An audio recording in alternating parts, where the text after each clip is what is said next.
last night on Fox News Channel.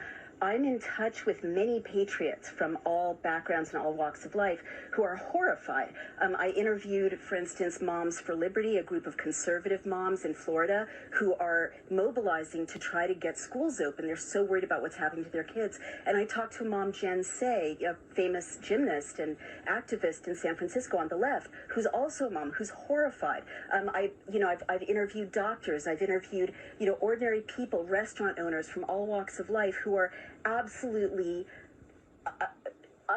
unable to even articulate their fear and horror, recognizing that the state has now crushed businesses, kept us from gathering in free assembly to worship, as the First Amendment provides, is invading our bodies, as you mentioned, which is a violation of the Fourth Amendment, is restricting movement, fining us here in New York State. I could be fined $15,000 a day if I gather people, more than 10 or 25 people, depending on where in New York State I live, which is a complete violation of the First Amendment. I mean, the violations go on and on and on. I've talked to restaurant owners who are looking at a sector in which tens of thousands of small businesses have been crushed.